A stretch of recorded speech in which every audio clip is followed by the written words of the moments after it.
o mercado de trabalho ainda está muito aquecido, gente. E, sobretudo, no que diz respeito à renda do trabalhador. Quanto que está sendo pago para os trabalhadores no Brasil? Ou seja, a pressão que essa renda tem tido na economia e também na inflação ainda é grande desafio para o Banco Central brasileiro para começar a cortar as taxas de juros.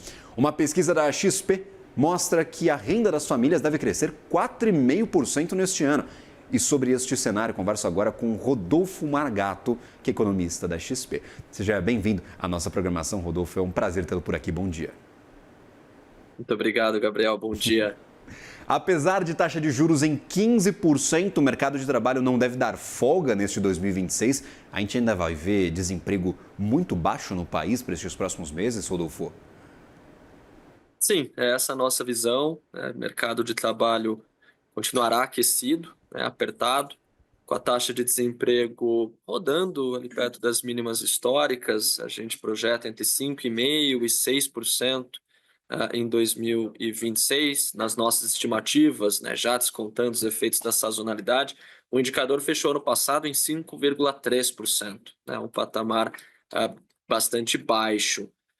E nesse contexto, de desemprego nas mínimas históricas, a gente vem observando um aumento consistente, firme, da renda do trabalho, que foi o grande objeto aí de estudo desse nosso relatório mencionado. E aqui a gente considera, um conceito ampliado da renda das famílias. Primeiro, esse componente da renda do trabalho, com base na PNAD contínua do IBGE, mas também outras fontes de renda, como, por exemplo, transferências de proteção social, Bolsa Família, BPC, benefícios previdenciários, outras transferências, emergenciais, não recorrentes, pagamento de precatórios, um tema que vem ganhando espaço aí nessas estimativas e no debate público, e também, claro, a gente desconta a tributação que incide sobre as famílias. Com todos esses elementos considerados, Gabriel, a gente chega a essa projeção de crescimento de 4,5% para a renda disponível às famílias, acima da inflação em 2026. Um ritmo de crescimento próximo ao registrado no ano passado, de 4,8%.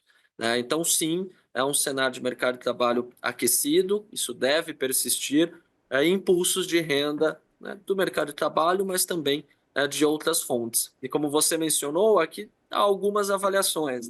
Por um lado, isso deve contribuir para a solidez da demanda doméstica. Na verdade, a gente até trabalha com alguma reaceleração da demanda interna já a partir do início de 2026, após uma desaceleração evidente no segundo semestre de 25, a nossa projeção de PIB de 2% para este ano, por exemplo, considera ali uma volta do consumo das famílias. Então, esse é um lado da história, uma atividade de curto prazo bem resiliente, até com ganho de tração no nosso cenário. Por outro lado, como você destacou muito bem, é um elemento aqui relevante para a discussão sobre a inflação de serviços. A gente tem acompanhado uma queda no IPCA cheio, na inflação geral, principalmente por choques positivos de oferta, por fatores externos, mas aquela parte que depende mais da renda, da política econômica doméstica, continua bem acima da meta de 3%. E aí eu estou falando da inflação de serviços, especialmente aqueles itens mais intensivos em trabalho. Perfeito. E aí, por exemplo, você fala sobre as rendas que vêm para além do trabalho, o trabalho oficial, o trabalho ali exercido pelos trabalhadores no Brasil. Você fala, por exemplo, de pagamentos de benefícios sociais, de distribuição de precatórios e RPVs, aquelas requisições de pequenos valores, e até de isenção de impostos. Esse 2026 deve ser diferente dos últimos anos, a gente deve ter um pagamento maior, a gente pode ver talvez um efeito muito grande da isenção do imposto de renda para quem ganha até R$ 5.000. Está aí talvez a chave para a gente entender esse novo passo à frente das rendas dos trabalhadores no Brasil? Exatamente isso, muito bem notado. Dois grandes temas, precatórios, algo que já foi importante em 2025, e sem dúvida, para este ano, a reforma do imposto de renda à pessoa física. Nas nossas contas, a isenção para quem recebe até R$ 5.000 por mês e os descontos para quem ganha até 7.350 por mês, levarão ao aumento da renda disponível às famílias, de 0,6 por cento este ano.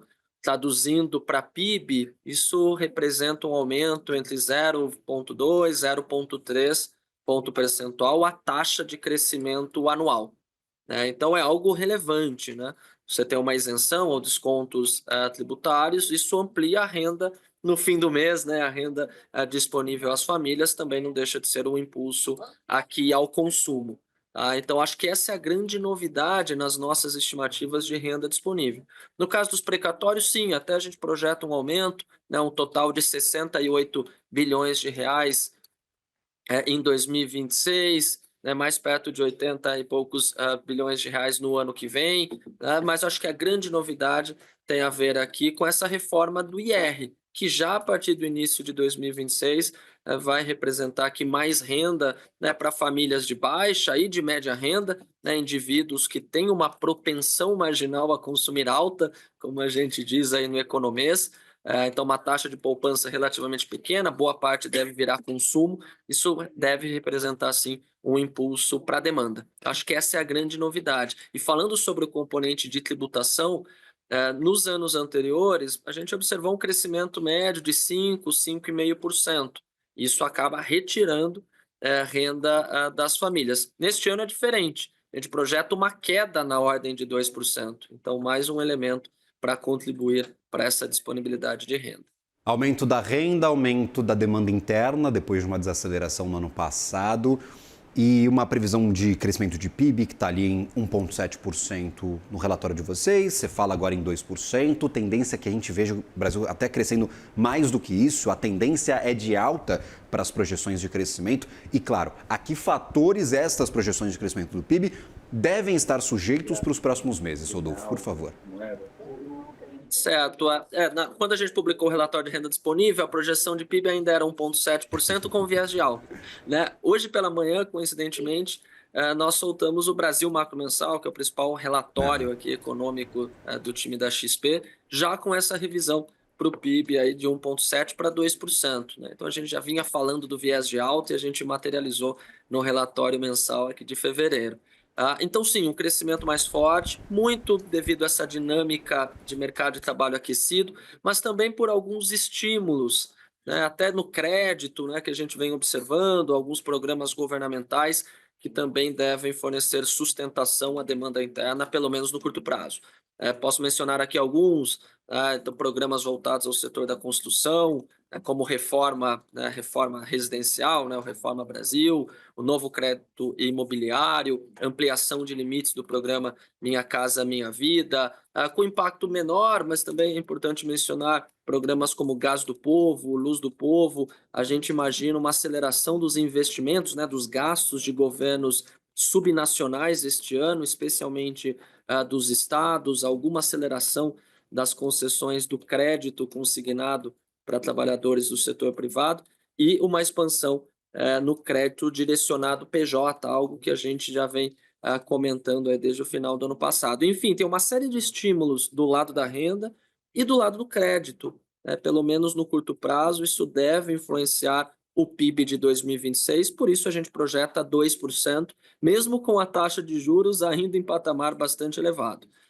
O Copom recentemente sinalizou o início de um ciclo de cortes de juros em março, já era a nossa expectativa. A gente trabalha com 5 reduções consecutivas de 0,5 ponto percentual na Selic, com a taxa básica chegando a 12,5% em setembro, né, antes ali das eleições. Então, a gente trabalha sim com um ciclo de flexibilização da política monetária, mas os efeitos sobre a atividade eles ocorrem com defasagem, né, e ainda estaremos falando de juros relativamente altos. Então, na nossa avaliação, né, o PIB na casa de 2% tem mais a ver com o mercado de trabalho apertado, aquecido, desemprego historicamente baixo, o tema da renda disponível e também com esses programas que eu mencionei.